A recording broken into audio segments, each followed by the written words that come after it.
thanks for tuning into Power Athlete Radio. Robb Wolf needs no introduction.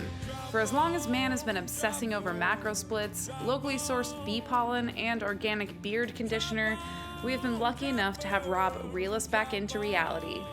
A dear friend of Power Athlete HQ and a downright smarty pants, he has made the concepts of eating healthfully accessible to both the athlete and the everyman.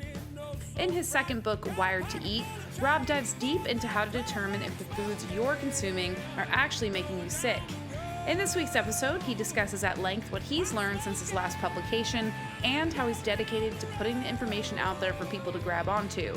Robb has always been a conveyor of science and continues to battle the nutrition bullshit. This is episode 203.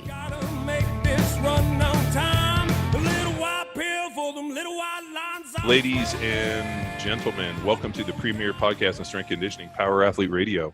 We are coming to you live from Austin, Texas, and on the line we have the New York Times best-selling author, the owner of the fourth CrossFit affiliate ever in existence, and one of the top 10 gyms in America, and also my good friend, Robb Wolf. I'm calling out. That was an amazing introduction. Thank you. I'm calling out prediction. I'm also going to go probably top 10 paleo dad bods of 2017. What do you think about that? Top 10. There's a list out there. The top. It's a pretty rarefied talent pool, so I don't know if that really counts all that much. I was trying to think of who else would be on there. The Sisson. Well, yeah, but Sisson has like grandchildren.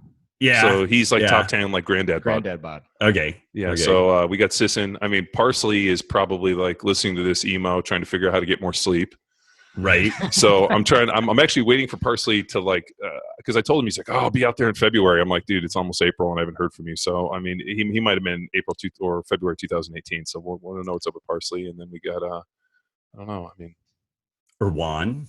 Oh, Erwan's just kind of stringy though. He doesn't really lift weights anymore. It's just kind of stringy. I'll tell you this. I get a lot of entertainment out of Erwan's social media because it is so out of the, if you guys don't follow Erwan LaCour of MoveNet, he's very interesting. Like, he gets on these veins. He was like on a big kick with like the Second Amendment. He's like, it's a French guy moving to the country and now he's got kids and he lives in Santa Fe, New Mexico. He very, very interesting. And I always get a laugh out of what he posts. It's always very insightful. So yeah, I mean, and that's about it. Well, let's barrel forward, Robb. I mean, you've been on book tour because you got this fancy manual out here to make people healthier and better. I mean, this is basically like your second edition, the evolution of kind of the paleo solution, right?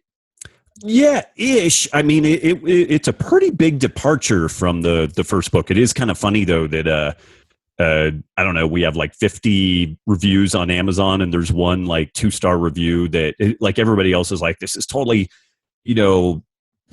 outside the box, trend setting. It's so different. And then this one guy is like, it's exactly the same as the last book. Don't read it. And it was like, okay, whatever. But yeah, I mean, hopefully after 7 years, I've learned something else and have something new to bring to this topic. So, I think that in the first book, I mean, it was like, here's my story. This is how I got to it. This is what works. This is what we've seen.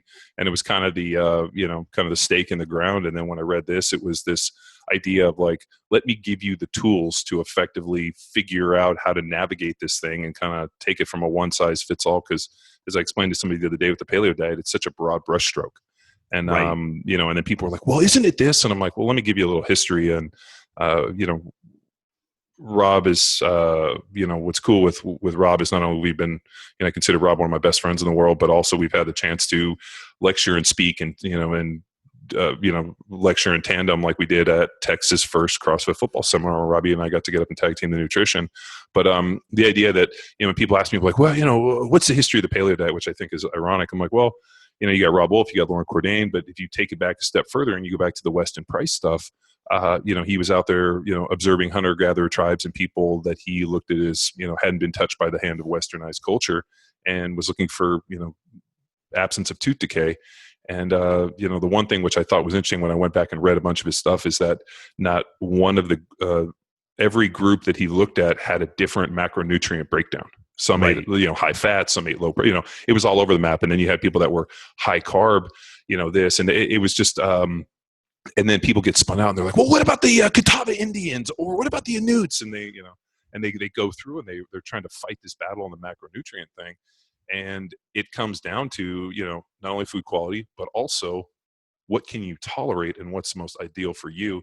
And I think which was very insightful with your book is, let's figure out what works best for you. I mean, we've already fought the food front, which is pretty interesting. And then I thought that we won that one.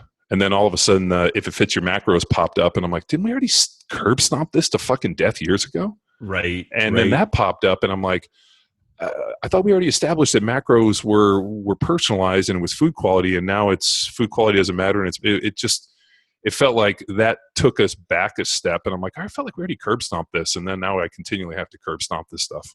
So what's their argument for if it fits your macros? Did they skip over Robb's book? Is it just an excuse to eat Pop-Tarts? What's the deal? What's their point? There's definitely this sense that so long as you keep the caloric load at a certain point and then the macros, enough protein to maintain muscle mass, hypercaloric state so that you can lean out. I mean, it works. You get people really lean on it, but it's funny because this whole like disordered eating thing and orthorexia gets thrown around a lot. But I did 2 book signings in Reno, and at each one of those book signings, I had 2 different people, so 4 folks total, show up and they're like, yeah, so I followed this if it fits your macros deal, and I completely fucked myself up. Like my metabolism's been broken. I got down to like 2% body fat, and then just the wheels fell off the wagon. So it's kind of interesting. I mean, it definitely works. Like the people who are really geeked on it can get super lean, but it seems like there's a pretty nasty rebound period after that. When people go off of it, they eat anything that's not nailed down and balloon up potentially. And well, I don't know. The idea that, and I've seen people like kind of lay out these, almost like hierarchy type pyramids where they show, the base being, caloric load. Yes, of course. Like if you overeat and you under exercise, that's like through the whole pyramid. But I mean, what was the book that the guy read, the doctor that you recommended to me that I wrote that the guy was talking about, if it was just eat less and move more. Like I refuse to believe that 200 million Americans are this fucking lazy. And who was it? It was the Asian guy who wrote that. Fung. Jason Fung. Yeah, which was an amazing book.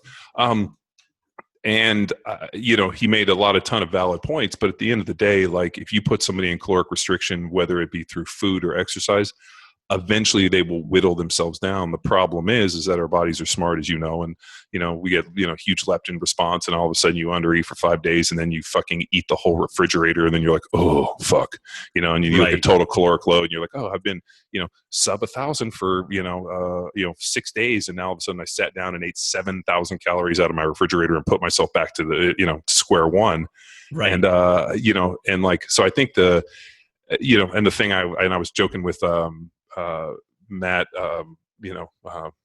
Hate Brand, Matt Vincent. Sorry, I was joking with Matt Vincent the other day because he lost a bunch of weight doing the keto stuff, and I asked him, I'm like, well, dude, what's kind of joking with him about. I'm like, well, what about donuts? I know you're big with the deadlifts and donuts crew, and he's like, hey man, my whole life's been a cheat meal, but if you're 6% body fat and you CrossFit like religiously and you're fucking shredded and you want to have a donut, it's probably pretty small in the grand scheme of things. But the problem is people see these guys with a box of donuts and they figure like, oh, they're eating donuts for every meal. These motherfuckers are training their ass off and like have a donut. And another thing, John, and Rob, you said this stuff works. And I've spent, I spent Friday and Monday with Dr. Tom Incledon, and we're trying just Mother of God.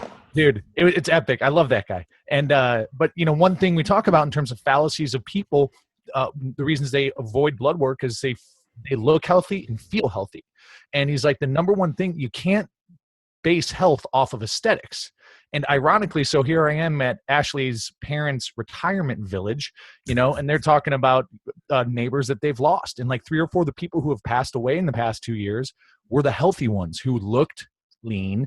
And, they died at 60, 65. Mm-hmm. So it's like, this, if it fits your macros, starving yourself over, exercising beyond your caloric load may get you lean, but it doesn't necessarily get you healthy, right? I mean, that's kind of the well, I think we've found, and dude, Rob, I'm sure will fucking double, triple stamp this. And what Dr. Tom has always talked about is at the end of the day, if you are eating a favorably, calorically dense, diet of food quality, systemic inflammation is lower. And everything I've ever gone back with Tom, whenever we do the blood work, it's always like, what's the level of inflammation? What does the A1C look like? And and he's always said, he's like, dude, if your systemic inflammation is low, you will live and have dramatically less problems than it's high. So then you have to eat and train and live a life that allows you to have systemically low inflammation.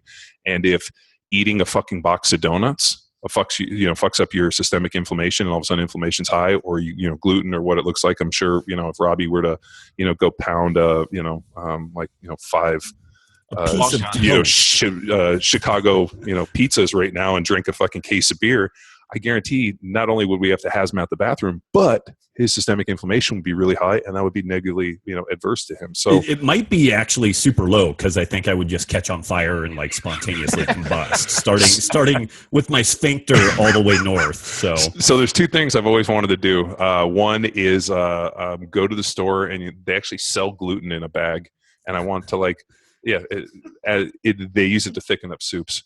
And what I want to do is I wanted to just go to Rob's house and just sprinkle it on everything, unbeknownst to him, like a secret, being like, unbeknownst to Robb Wolf, we're sprinkling gluten on everything. And I'm like, and then watching and Rob being like, Nikki, what's in there? And she's like, I don't know. And then just Rob just implodes like a supernova.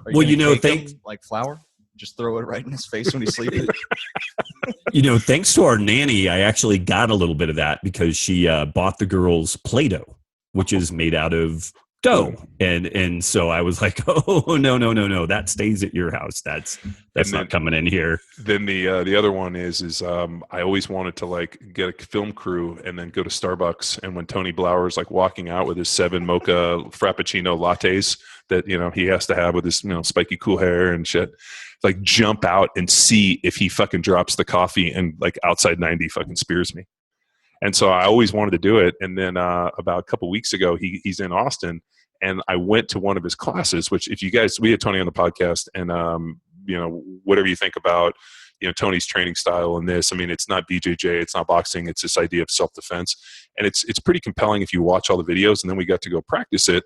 And it was pretty fun because if you're, 6'5", 280-pound ex-offensive lineman, and you get to tussle with some dudes, and it's literally throwing your hands like a punch on the line of scrimmage, and then trying to drive your forearms through their chest and pin them against something. This guy's like, you ever done this stuff before? I'm like, yeah, my entire life.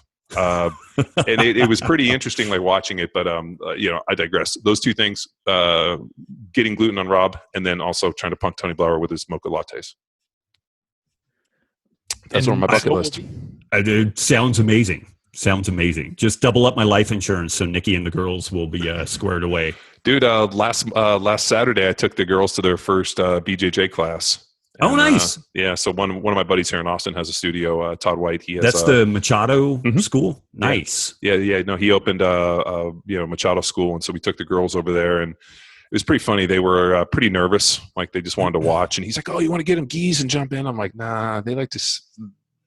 They need a little bit. Let's just let them watch, and then when they want to go do it, we'll go in there." And so they watch for about 20, 30 minutes, and then they were like, "Oh, can we go punch the heavy bag?" So I was showing them how to punch the heavy bag and that, and they got a little more comfortable and this, and then they were playing some games and they got in it, and they left, and I was like, "You guys want to go back next Saturday?" And they were like, "Yeah, this is great.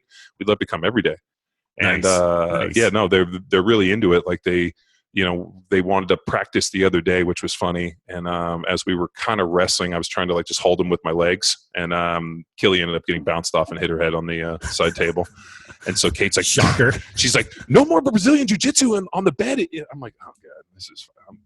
I'm not fucking with these kids anymore." But aren't they don't they have a daily injury quota?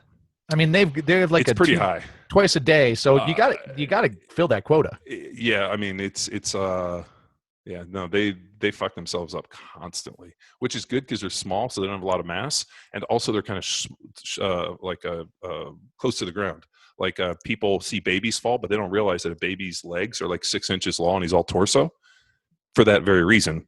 So when he falls, he doesn't have far to fall. It's not like a huge lever arm smacking their head on the ground. Yeah. People are like, "Oh, the baby." I'm like, "Dude, look how short his legs are. They are meant this is evolution, having the babies grow legs at the end once they figured out coordination, because like they fall so much. If they had long legs, they'd fuck themselves up. Like I watch the kids turf it all the time. I'm like, oh, short legs, good to be close to the ground. If I felt like that, would be fucked up. It's like when I wiped out on my skateboard and I fucking thought I fucking killed myself, and it just turned out I had my keys in my pocket. Yeah. Dude, so I had to drop my car off, and I was like, oh, I'll skateboard home, and I'm fucking just tearing up on my longboard, and all of a sudden I like hit a rock. I fucking face planted and landed on like my side like a dead fish, and I seriously got up and I was like, oh, I didn't break anything, but God, my quad's killing me. And fucking landed on my keys. Was this recently? No, it's probably about a year ago. And then the hilarious part is, and then the hilarious part is yesterday, Tex was over at the house. He's like, hey, is this your skateboard? I'm like, yeah, it's my fucking skateboard. And like, just like didn't say anything about it. I'm like, that fucking skateboard got me. Well, now you got a driveway in the hill. Yeah. Let's, Rob, I just had the opportunity to peek through your book. And one of the things that struck a chord for me was the discordance hypothesis. So I'd like to kind of get into that. And then you say that was one of the guiding perspectives throughout the book. So introduce that concept and then kind of where it plays into the new approach. Yeah, this is, I think, the whole discordance idea is basically this notion that, any organism is kind of wired up for a particular environment. And if you tweak that environment significantly enough, there might be some problems. Now, the flip side of that is there could be some benefit too. And this is, I think, where the basic paleo diet idea kind of ran aground in some ways. And the Kraken, Matt Lalonde, was pretty helpful in talking about this stuff. Just because something's new doesn't necessarily mean that it's bad, but we're discovering that a lot of stuff is problematic that way. But, when we look at, again, to John's point, some of these pre-agricultural societies, without medical intervention, without antibiotics, without vaccinations, without, modern sanitation, these people were pretty damn healthy. And it's not it's not really a contentious topic when you get into anthropology and archaeology circles. But the interesting thing is, when you took these folks that were eating a largely whole, unprocessed, non-Westernized diet, and again, it could be high carb, it could be low carb, and as that changed and as features of their lifestyle changed, like they started sleeping differently, which typically meant less, when their activity levels dropped, when they had less community, then these people started developing Westernized diseases. And, the thought there is that there's just some threshold that is met that involves these four pillars of health: sleep, food, movement, and community. And once those things get changed significantly enough, there might be the potential that we see some significant problems. And, even on that community side, it's pretty well understood that folks that lack adequate social connectivity, they're as at risk for morbidity and mortality as a pack-a-day smoker. And it's just woven into our DNA to be social animals, and all primates have a pretty strong social component, and humans definitely do. We there was as I was driving back and forth to California, I listened to a series of podcasts. One of them was Joe Rogan's Henry Rollins podcast. I don't know if you listened to it, but I listened to it twice. It was so good. It's really the only time, other than when you were on recently, where Joe was starstruck and felt like he was like, and then what happened, Henry? Like, it was awesome. Like, because I listened to the K-Star one where he just curb stomped K-Star, and he's like, isn't it just stretching? Just like belittling him. And so, like, whereas Rogan had Henry Rollins on, and it was like, and then what did we do, Henry? Like, it was fucking like, I was like, God damn it, this is fucking, I want to meet Henry Rollins now. But there was a deal with Art of Manliness, and they talked about the idea of, social connectivity for men, and that this, Band of Brothers idea that there's this, idea that men historically don't do well with like social circles in terms of like similar to women, where like women sit around the sewing circle and they talk. And they did he talked about a study where they took little girls and they put them in a room with chairs, and the girls would turn the chairs to face each other and have conversations, whereas the little boys would put them next to each other and would talk about, well, let's go do this.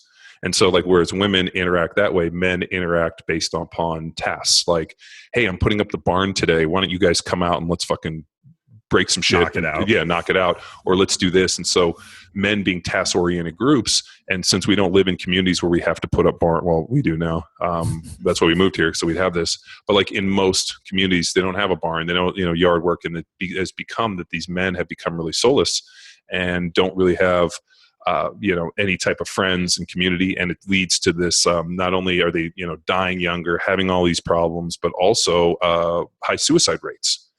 And they found like, I forgot what the study he referenced, but they found men that had called out and reached out to different people, like, I'm going to commit suicide, this, and they basically put them in groups and found them, like, not just one, but groups of men as like support groups.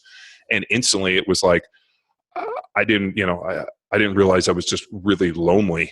And, Right. And like they talked about not only health and like all these different markers for it. So it's pretty interesting that, when you look at your pillars, the idea that, community and even we were joking earlier on the podcast about having, your 10th man or your Tom Dye in your life, who's the person who's going to tell you the truth regardless of what you want to hear at all times, which is pretty good. And I don't think a lot of people have that, because we run into That's them. my wife, interestingly, but yeah. That's true. And I know this, so I do my best to barb Nikki at all times.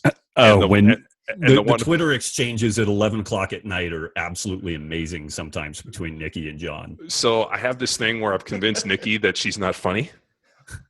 And even though Nikki is funny and she has a sense of humor, I've just convinced her otherwise. And so she's trying to prove that she's funny. And I'm like, that's not funny. You don't know what funny is. And I've just taken it as like a personal thing to try to convince her that she's not funny. And I know Rob's still like, this motherfucker, stop fucking with Nikki, because she takes it personally. And Rob's like, I know he's fucking with her. And I'll be like, Nikki will like send me something, or I'll be like, that's not funny. And then I'll send her something back like, this is funny. This is part of your funny training. Well, we're gonna get through this. The hilarious thing is she'll show something to me and she's like, is this funny? And I'm like, oh my God. Yeah, sure. It looks really good. Why don't you let that one fly? It's a meme. Look at it. It's and then she sends it to me, and I'm like, that's not funny. And I'm like, this just proves that you don't know what funny is. And then she just gets so fucking mad. And I know she's like, fucking Wilborn. And Rob's like, God damn it. You know he's fucking with you. No, he's not. He's totally messing with you. So it's pretty good. All right. So Tex, you said you had a list of questions you want to barrel forward? Yeah. So one of them was the hygiene hypothesis. So this is kind of with that discordance hypothesis, and that our body is expecting infection. Yeah. And now with all the cleanliness, antibiotics, and all everything. that. So, well, the other one, and Rob, this is another one I was going to hit you on, is they did some pretty extensive stuff about people bathing their kids too much. Right. Another one. So. Yeah, I mean, it's interesting, and it's clearly there's some benefit to not taking a dump in your own water supply and, passing infectious agents around like that. And so there's some really big benefits to public health and hygiene and, all that type of jive. But it looks like there's probably a good argument to be made that, kids and people in general really benefit from a little bit dirtier of an environment. And there's some interesting studies where folks with different GI problems, ulcerative colitis, irritable bowel syndrome, they will actually infect them with a strain of pinworms that do not live in humans. Like, they have a really short life cycle. They get shedded and cleared pretty quickly.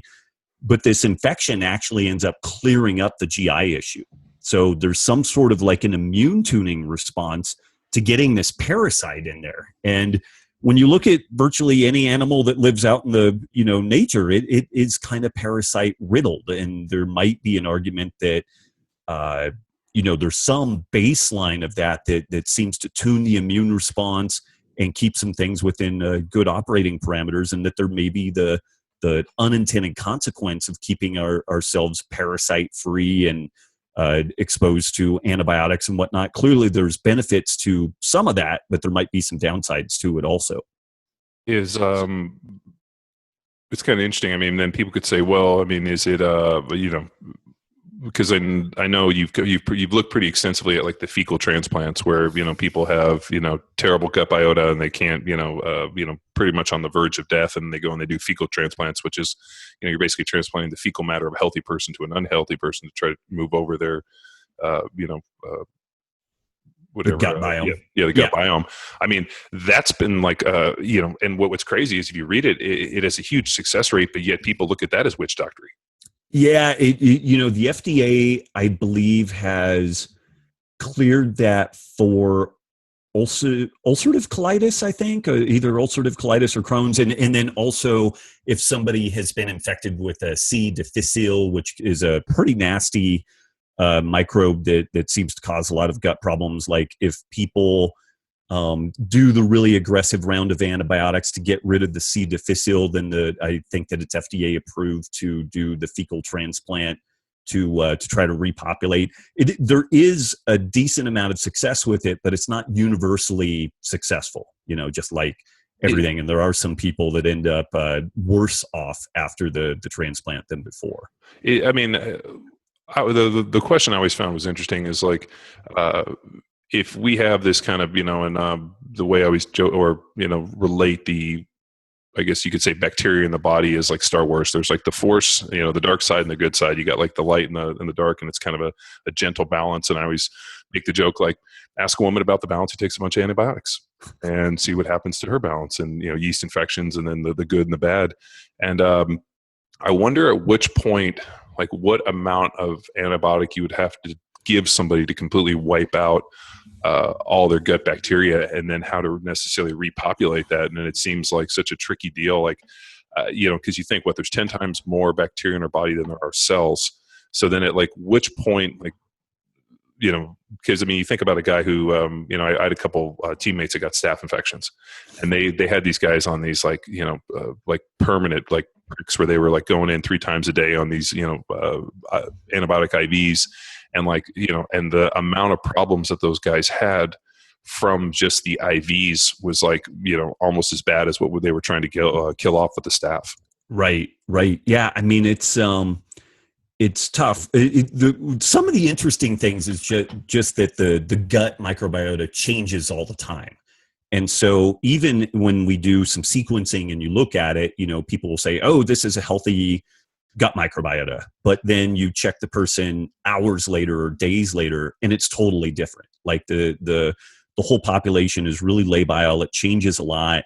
And so I think that there are some folks that are really claiming some deep knowledge about, well, this profile means this and that profile means that. And I think that we're way, way, way early. I don't know if we're ever going to be to a spot where we can really pin that stuff down well, but I do think that we can get some general guidelines, and then we just look at the clinical outcomes. Like, how is the person doing? Like, are they constipated? Do they have loose stools? Do they have some other funky gut stuff going on? And, we can do some clinical interventions that hopefully moves them in a more favorable direction. And we can really kind of hang our hat on that empirical side. And just to throw this out there, there is, you mentioned the fungal issue. We're now discovering a lot of people have small intestinal fungal overgrowth in addition to small intestinal bacterial overgrowth. And this is a whole other, kettle of fish. Like, the dealing with the fungal overgrowth is really complex. We thought that it was complex when we were just dealing with bacteria, but that's a whole other layer to this thing. No, the fungus is interesting. I remember Dr. Tom talking about that, and of the fungus obviously feeding on sugar. And so, like, people having all these problems they couldn't necessarily diagnose. And actually, when we were kind of talking about some ketogenic stuff, what kind of really taught my idea, he's like, some people are dealing with this overgrowth of fungus, and actually removing sugar from the diet tends to be beneficial for them. And I was like, well, how do you know? He's like, well, do you know anybody that doesn't eat sugar, that eats sugar once and just balloons up like out of control? And I'm like, yeah, I've run into some people like that. He's like, could be a fungal overgrowth.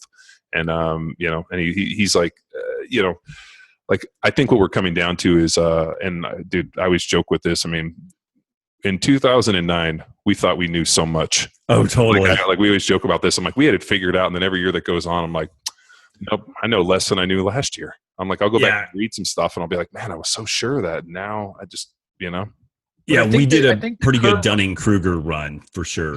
That whole Dunning-Kruger curve. Yeah. Well, but I mean, with one thing at least, and what I always respect about you and the Kraken, and I'd like to believe about myself, is the fact that we will be the first ones to say, that's what I believe then. This is what I believe now, and I have this evolution, and I'm constantly learning, which is constantly driving me down this road. Whereas I run into people all the time where I'll be like, dude, That was so 2009. Have you not fucking read anything since 2009? Like, get the fuck off. Or even experimented. Yeah. Well, yeah. you know, like when I heard somebody the other day, like being like, well, the paleo diet, you know, was developed 40,000 years ago. And like they were going through and giving me this. And I'm like, whoa, whoa, whoa, whoa, whoa. Yeah, let's dive into this a little. And so I, you know, started asking some questions, and, you know, they, you know, you could tell they just like glossed over it. I was like, fuck, man, like that was the narrative we were, you know. And I remember driving up to Andy Petronic's gym to go give that talk, and Rob coached me on the way up. And I remember like that talk so specifically. And now here we are years later, where I would never give that talk. I would give pieces of that talk as reference. Right. Like, you know, it's evolved so much past this idea of like, so cut and dry, and it's really come down to this idea. And I think that's what's just so unique and so really cool about this book is that, you know, here's a set of tools that we've put together based off of research and we've done that will help you figure out what's most beneficial for you for not only health and performance and these other things. So I mean, it's super jiggy. So going back to like 2009, you know, Rob, your book gave a platform for people to discuss nutrition. Like it shifted the paradigm to a paleo platform, right? So here we are, you know, continuing along that life cycle, and we hit Wired to Eat. What is the new paradigm? Like what is the new platform? If paleo is like so 2009, how, you know, what is the new platform to speak about this nutrition thing?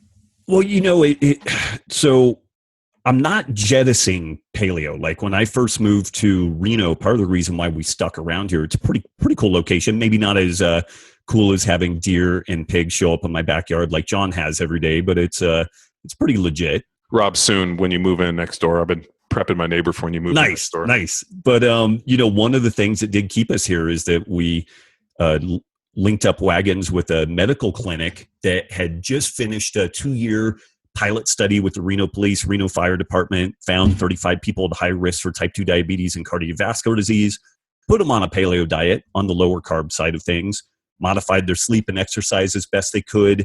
And based off the changes in the blood work and their metabolic risk parameters, it's estimated that the pilot study alone saved the city of Reno $22 million with a 33-to-1 return on investment. So it's a really, really powerful tool, but that whole ancestral template looking at sleep, food, exercise, community is a starting place. It's not the finishing place. And that's where a lot of folks ended up kind of running aground as they tried to do a ton of historical reenactment, you know, write these things into religious doctrine, put them in stone tablets.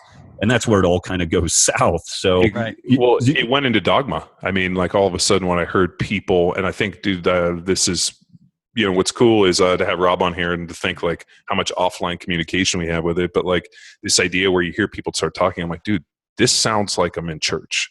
Right. People get up and they're like, there was this time where there were these healthy people that were wearing loincloths and sprinting on the Serengeti, and you go through it and you're like, dude, like if I want to go to church, like, you know, and I mean, it just gave rise. And I think, when we saw that happening, I mean, pretty much if we didn't pivot, I believe that the Kraken probably would have shown up at our door and killed us. Oh, absolutely. He would have dissolved us in a vat of acid. Yeah. Like all of a sudden there's like a knock, like in John Wick, you know, where the cleaners show up and the big, like that would be mad. Like I'd be like, well, here's my gold token. He's like, get in the vat of acid. Rob's already in there. Get out of here, you fuck.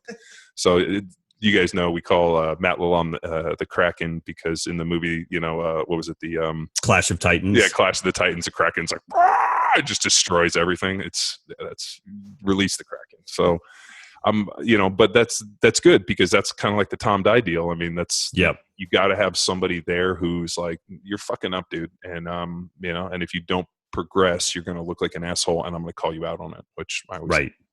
Which Matt is pretty amazing though. He'll tell you you're an idiot. And then you're like, it's almost like going to some sort of religious oracle where you're getting, you know, facts from the other world where you're kind of like, so should I be talking about this or that? And he's just like, oh my God. You know, who he reminds me of is it Dr. Atomic from like the Watchmen, where he basically gains, you know, omnipotence and he's like, fuck these assholes. I'm going to another galaxy and starting this whole thing over. He's like, I am totally over this. Like that is the Kraken. He's just like, I'm done. I'm over it. But he was kind enough to help me do a lot of the science editing on my book. So thank you, Matt. So Rob, you're talking about how paleo kind of just starts the conversation, and then the book is the next stepping stone for people, right? Yeah, absolutely. And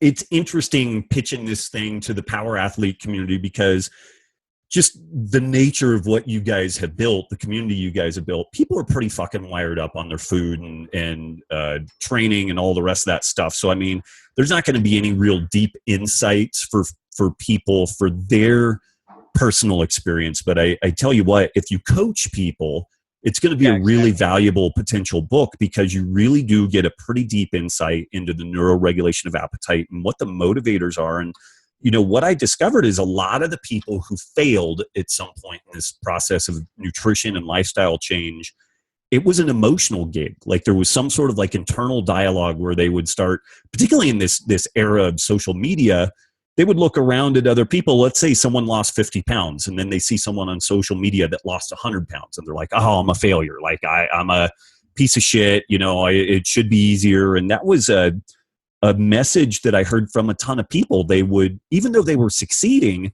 they would say, it's really hard. And I feel like there's something broken in me because it's hard to make this change. And so I'm just going to give up. And what the book, the case that it makes, if you really understand this neuroregulation of appetite and that we're wired to eat more and move less, and this is kind of basic thermodynamics, like any organism, a bear doesn't eat something, consult its Fitbit, and then say, well, that was 600 calories. I need to do some jumping jacks and burpees to burn it off. Only humans and our pets are in a situation where we have so much plenty that it makes sense that we need to have strategies to defend ourselves from that plenty. So if we really wrap our heads around that and we understand that eating is in that same part of the brain as basic survival, it is basic survival. We don't think about eating that way because we always, if you were born in a westernized culture, like very, very few people have gone any duration of time without immediate access to food. So we don't think about food being a survival mechanism. But if somebody falls in the water and they're drowning, they're going to do anything they possibly can to pop their head out of the water and gulp that breath of air that's going to save their life. And so if we have access to a multiplicity of foods that bypass the neuroregulation of appetite, that allow us to eat more than what we would normally eat, that's really good engineering and a reasonable response. There's nothing morally flawed about people doing that. And so if there was kind of one thing that people would take away from that, it's that it's not your fault. If you live in this modern world and you find it difficult to decouple yourself from social media and engineered hyperpalatable foods, totally understand. But I'm not in the fat acceptance deal either. The gal that was the leader of the fat acceptance movement just died at the age of 34. Yeah, and women don't have heart attacks in their 30s, Well, yeah, Rob, I think you sent me that. And as I was reading through it, the hilarious part was the comments about people talking about, like how motivating she was and what a warrior she was and how, her fight for the, I was like reading, I don't know if you read the comments, but like, I couldn't bring myself to it. The fact that she died was one thing, but the comments made me, every day my faith in humanity is diminished. Which is why you're building a compound out in No, Texas, it's not a compound. So. It's just a place where only certain people are allowed, and we there's have only gates. certain rules. Yeah, and we have gates, gates and guns. Yeah, gates and guns. Yeah, but it's not a compound. No, not at all. And as I was reading the comments, I was like, the only thing that has given me less faith in humanity is they had an interview with people that felt that they've been duped by Donald Trump, that they voted for him based upon the drain the swamp. We're not going to bring in a career politician. We need somebody that tells the truth. And they feel duped because something like 94% of every comment or 94% of all comments he's made since he's been president have been deemed an outright lie. And I think there was like 4% have some vein of truth. And it's like 2% have actually truth. And these people got on and they were like, I feel like I've been lied to. And I remember thinking to myself, are you fucking out of your mind? So that, and then the comments on the fat shaming lady who died to have a heart attack at 34. That was pretty much it. Yes, that might be a good spot to wrap up. That's our view of the future by John Wellborn. No, but I mean, like, Birthday, big guy. I mean, you don't have to be so doom and gloom. No, here's the thing, and like, this is what gives me faith. And when I say faith, like power in this whole deal, is to see these things that are so far off base and to realize that there's non-crazy people like Rob, like us, and other friends around us within our circle that are barometers for, what is actually accurate. And I think if you plug into social media, like if you believe that the pictures that you see of these, different like fitness people are like them just eating, clean diets that, don't involve Photoshop or drugs or dieting specifically for this, or people don't take 300 pictures on the day they looked fantastic in different outfits and then post them periodically over the course of a year, so it looks like they're, it's like, dude, like it's a total fucking scam. And I think people believe this stuff. And, like my favorite is all the memes that have to do with the fit teas. And like it shows like the super jack girl and Arnold's like, oh, how much fit tea did you take? And it's like, do you really believe these girls are drinking fit tea? Like it's just, but they're doing fit tea enemas. That's the secret. Well, that, and I've been doing and it the the money wrong that way. they're making for people to apply it. But yeah. And but I think the problem becomes is that you have this, and we'll go back to the, Star Wars deal for Callie and also for Rob, is the idea of there's like, the balance, like the good and the bad. And I think we're constantly fighting back. And, really the theme for Power Athlete, and Robbie's, I consider Rob one of the OG Power Athletes and one of the original creators of this program. Because, I mean, long before there was a Power Athlete, I mean, when there was, when they pitched me the idea of CrossFit football, the first person I called as I walked out of the house in Arizona, I called Rob and I told him, and Rob's comment was like, really? To this day, really? And I mean, so Rob's been with me, I mean, on this journey is, I mean, it was funny. Like the first time I ever met Rob, I was like, I can't believe we haven't been friends longer. This is so weird. And then after like hanging out a few minutes, I'm like, oh, good. Now we're best friends now. And but I think it sealed the deal when I brought you the quadruple X shirt. It was a triple, like, dude. Wow, man. Well, it was funny. Rob's like, hey, they fucked up. We got shirts made, and they fucked up and gave us one triple X, and we've had it for years. I think you're the only person that would actually will ever fit into this. Yeah. Yeah. He's like, we've been carrying it around for years, looking for you. It was kind of the glass slipper for Cinderella in terms of with Rob. So I get the shirt, and we're friends ever since. But the idea that like constantly fighting back, and I think both of Rob's books and what he does on his podcast and the blog and really just what he's put out over the years is this idea of like constantly pushing back the mainstream nonsense and like trying to always offer some vein of non-crazy and like here was my story. And the hilarious thing is when I read your book, I was like, oh, that's great. I mean, here's a story. And then the best is people would argue with you about it. You're like, this is my story. Right. I was sick. I did this. And they're like arguing with you. And you're like, you can't argue with my fucking story. It's my story. It's not as if I'm fucking telling you about another story or making it up. It's mine. And somebody was like, Rob's book. I was like, and then we were at a seminar and somebody brought it up and I'm like, it was his fucking story. Like that's his path. This is what happened with him, and he's recounting it and talking about his whole journey with this thing and how many people he's helped. Why there was no argument in that. That was it was a profound statement, like a stake in the ground. Mm-hmm. And with this, it's here's a set of tools, try it. If it works, great. If it doesn't, fuck off, try something else. Like it's I don't know. We are at a point where we don't really need much more theory. We really definitely don't need more information. Like we are flush with that. What we need is for people to just get in and try this stuff on like a sweater. Like just give it a shot. And before that, though, it'd be good to delineate who are you, where are you at, and where do you want to move the boat? Because John and I get these questions where it's like it's 15 paragraphs and you still at the end of it, you really don't know what the question is or what their motivation is. And so then it's like, okay, tell me again. What do you want to do? And then once they delineate, okay, I want to get bigger, I want to get stronger or whatever, I want to lean out. Then once we get a goal, then we can kind of retro engineer that goal. And we, nutritionally, it's kind of like, okay, we'll focus on some nutrient density. We'll figure out where your carb tolerance is. And then we'll play around with, for me, ideally you eat in a way where you spontaneously eat at the level that supports your activity level and the degree of leanness you want. If we need to break out the measuring cups, then we'll do that occasionally, but that's not my first place to go with folks. You know, I would like them to be able to just eat a real meal and not obsess over it. And by playing with that, we can probably get 98, 99% of where we're going to go, you know, with our genetic potential. It's not that crazy, but the biggest impediment that people have is being religiously wed to one methodology, you know, and I guess that's the challenge, is being able to look at the methodology, try it in an objective way, and then figure out if it's working for you and to what degree you want to tweak it in the future. Would you say that there's an argument for periodizing your diet, which is, I mean, something that, you know, we've not only talked about, but I've seen for years, is this idea that, you know, people constantly are talking about, you know, overtraining, undertraining, stagnation. You know, if you do the same thing every day, you know, tree doesn't grow to the sky. We need to constantly rotate.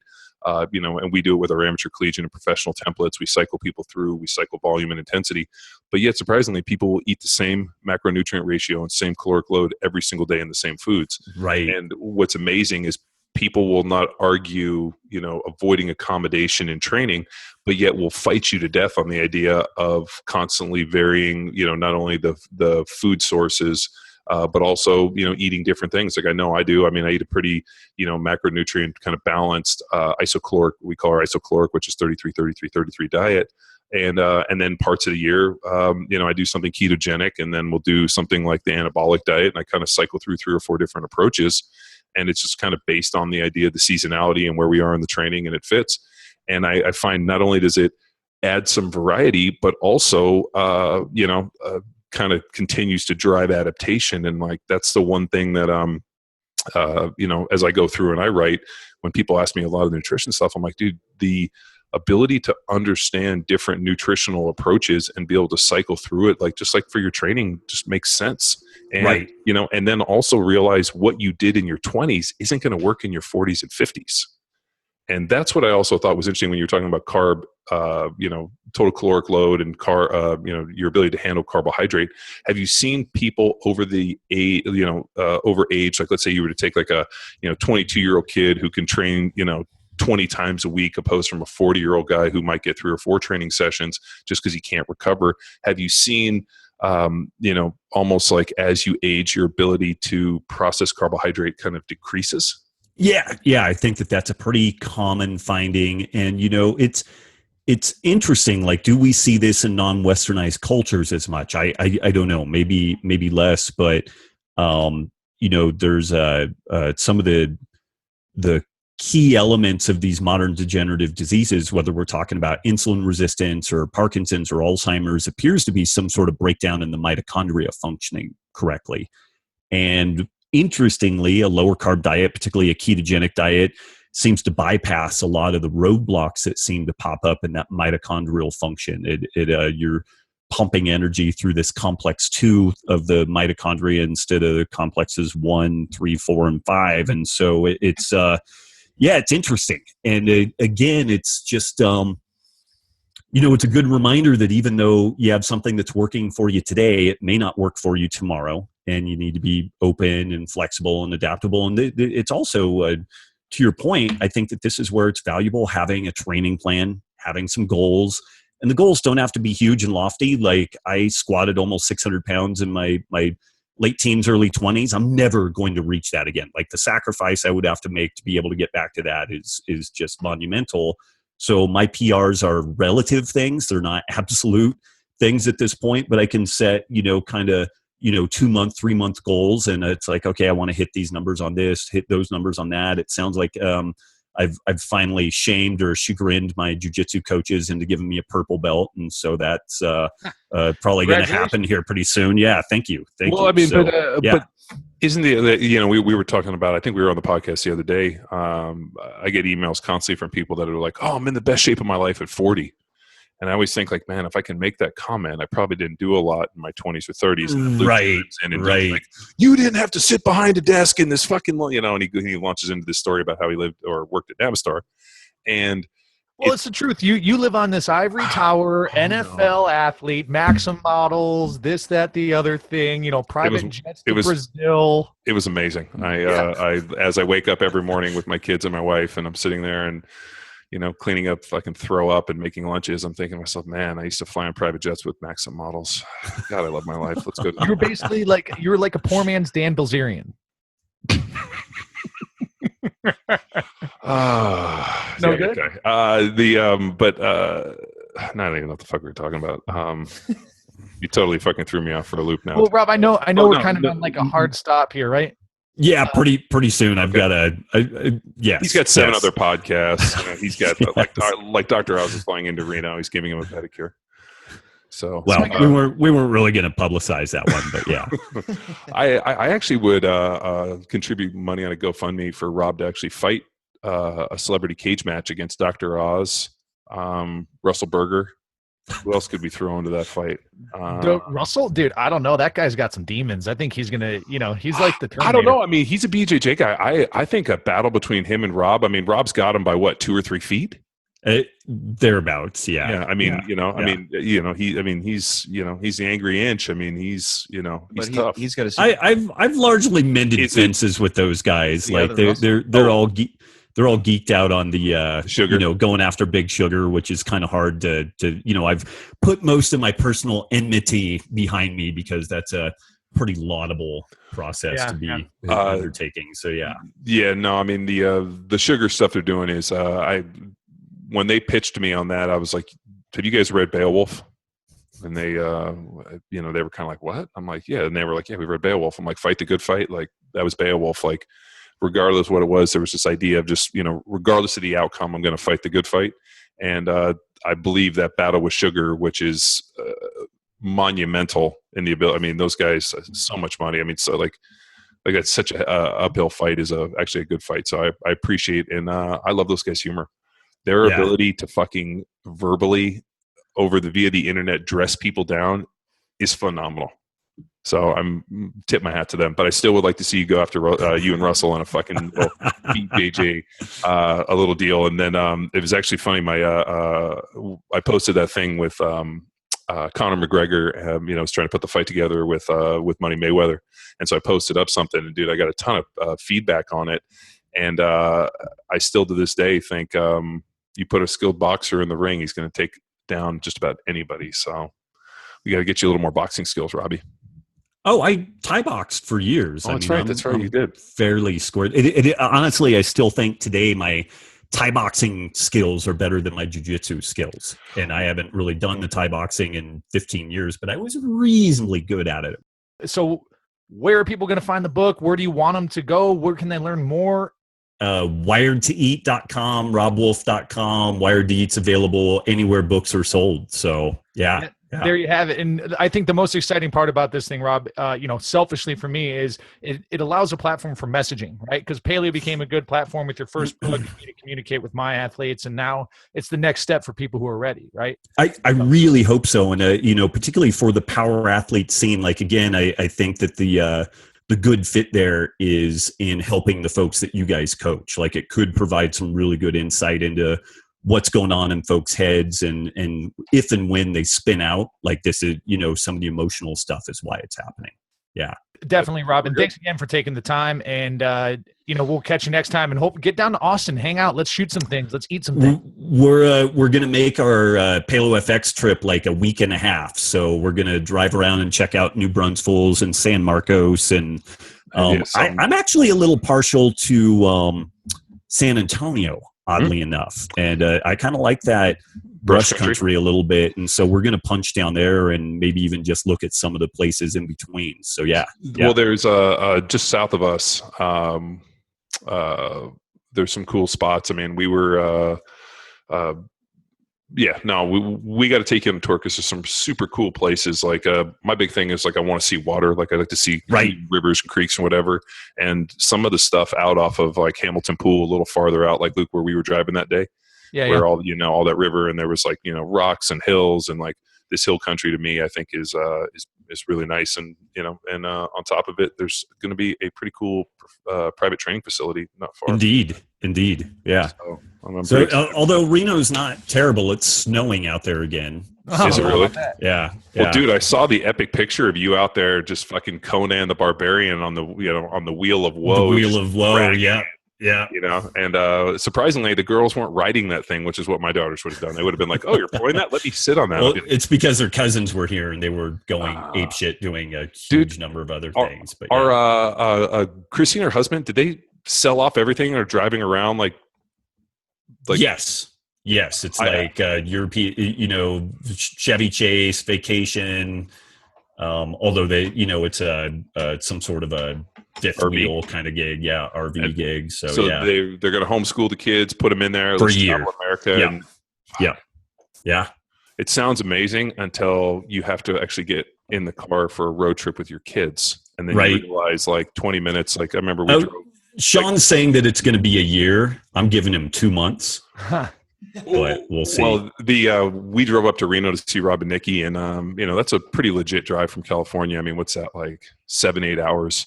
And I shit you not, 10 minutes from the house. Are we there yet? And it was every 10 minutes. Are we there yet? To the point where I was like, I'm gonna kill these fucking kids. Like, it's unbelievable. I was like, yeah. And then I think I pulled over and I bought them some like video TV tablet things. And then I didn't hear from them for like 7 hours. So it was perfect. So if you ever have to road trip with your kids, give them something to watch, like Frozen over and over again. Yeah. All right, guys, I've got to shake. Thank you for having me on. You're the man, Thanks, Rob. Okay, we'll talk to you soon. See you. Okay. Bye. Bye.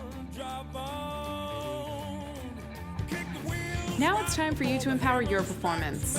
Can't get enough of Robb Wolf? Head to his website, www.robbwolf.com, for links to all of his social media and information on his new book, Wired to Eat. We couldn't be happier for Robb's success and are incredibly grateful for his dedication to making healthier bodies move better for longer. And if you've ever wondered how we slay these big-time guests, well, here's your answer. Well, the only reason Rob's on here is I have naked pictures of him and some farm animals, and I'm threatening to put him out there unless he comes on. Well, the no, podcast. you just wanted more, so Well, I keep those in my private stash. they're out of date. Yeah, you need my you know, as my testicle hair starts graying out, you want that whole transition. So Until next time, bye!